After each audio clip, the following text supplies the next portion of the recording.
Hello friends, this video on Morphology of Flowering Plants Part 19 is brought to you by examfear.com. No more fear from exam. So with this we end our discussion on leaf. The next organ which we will talk about, or the next part of the plant that we are going to talk about, is flower. Flower, something which we all know. I don't really need to explain you what is a flower. We all know what it is. But now that when we will be studying about flower in detail, you will actually get to know how important a flower is for the survival of a plant. So with this thought in mind, let us see what is a flower. So flower is the reproductive organ of the plant. So we can say that leaves were the ones who prepare food for the plant, right? Now with the food, what will the plant do? The plant will be able to survive. So the plant will live. But a day will come when the plant will grow too old and the plant has to die.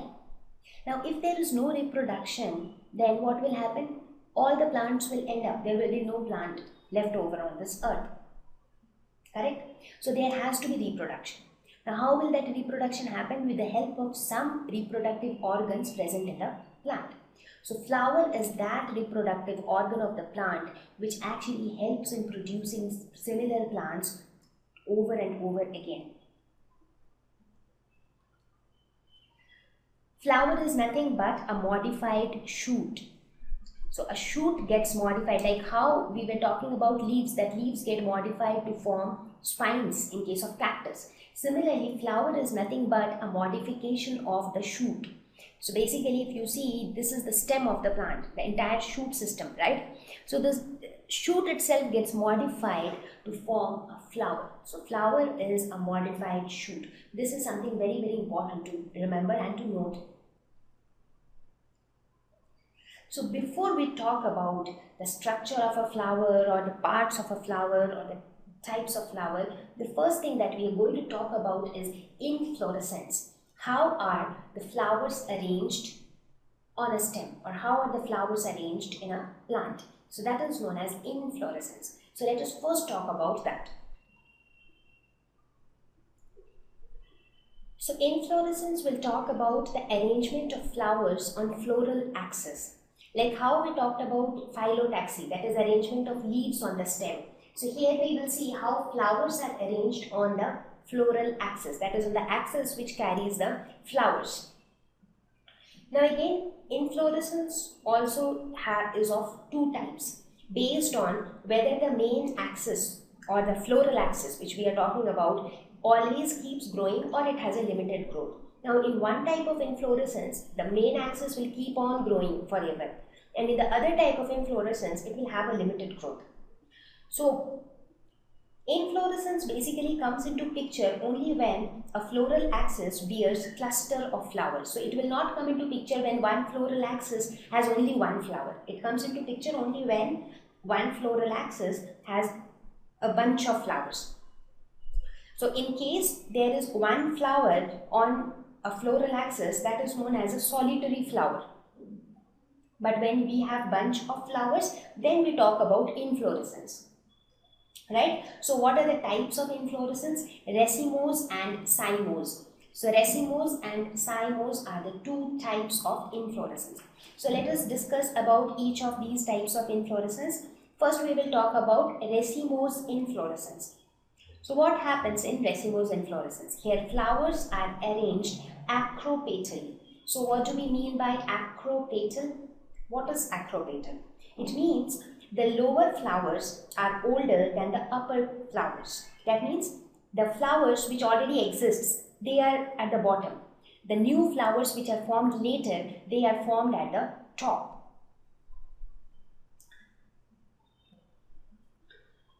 So in this case, the main axis continues to grow. So which is the main axis here? This is the main axis. So this axis will keep on growing forever. And how the plants will be formed? The flowers which are formed before will be lower. Then the flowers which are formed later will be at the upper. So that means when I say acropetal, that means the youngest flower is at the top. Because Flowers which are formed before are at the bottom. Newer flowers will add up to the top. Again, newer flowers will add up to the top. So what will happen? The flowers which are at the top, they are the youngest flowers, right? So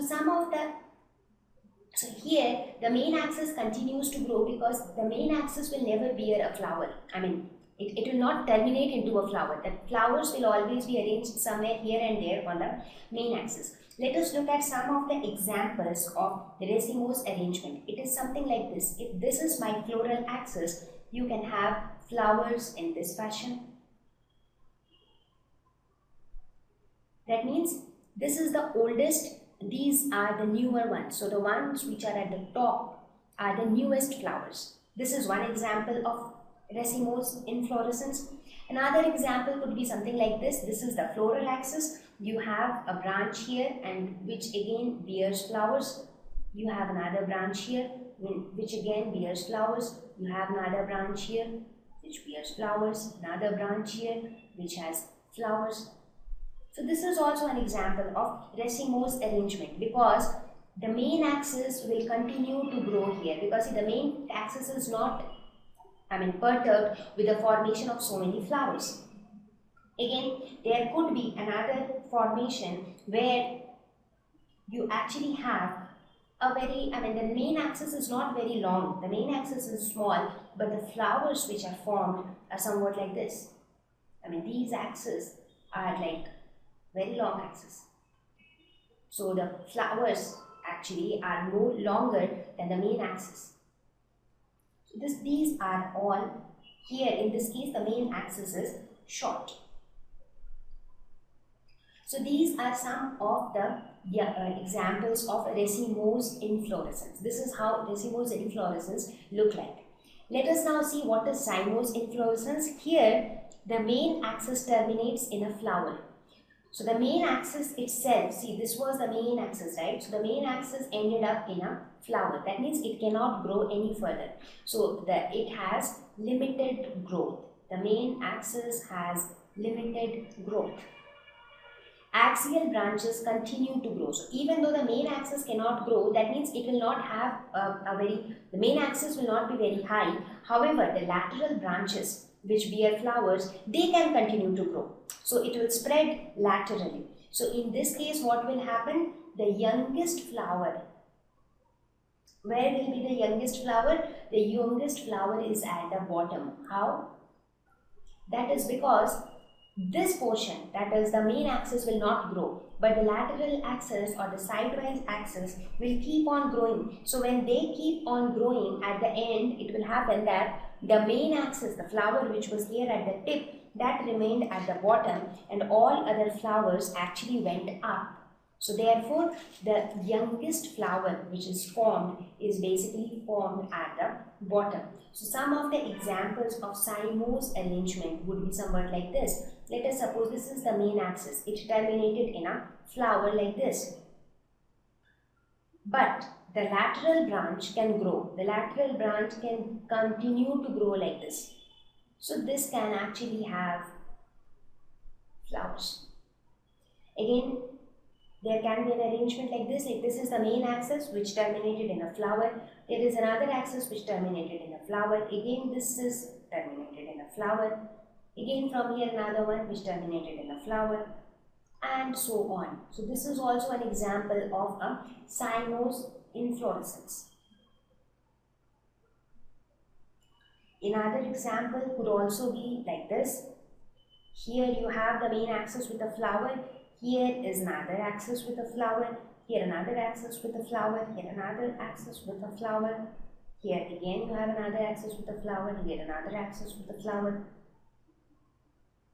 Similarly, on this side also you can have the same thing. So these are examples of cymose inflorescence. So I hope the cymose and racemose inflorescence are clear to you. Okay. So now let us have a quick distinction between racemose and cymose. So the first and the basic difference is that in racemose the main axis continues to grow, but in cymose the main axis terminates in a flower. Therefore, it has a limited growth. In racemose, indefinite number of flowers are present, whereas in cymose, definite numbers of flowers, because in cymose, the main axis, the axis can only terminate in one flower. So you just cannot have bunch of flowers together, right? So the number of flowers will always be definite in cymose, but in racemose, there is nothing like that. In racemose, flowers are arranged in acropetal fashion, that is the youngest at the top, whereas in cymose, the flowers are arranged in basipetal fashion, that is the youngest at the bottom. Basipetal is derived from the word base, that is bottom. So the youngest flower will be at the bottom in this case, whereas in racemose, it is in acropetal fashion, so the youngest flower will be at the top. So this is the difference between racemose and cymose inflorescence. So with this, we will end our discussion on inflorescence, and now we will start talking about the structure of a flower. Thank you.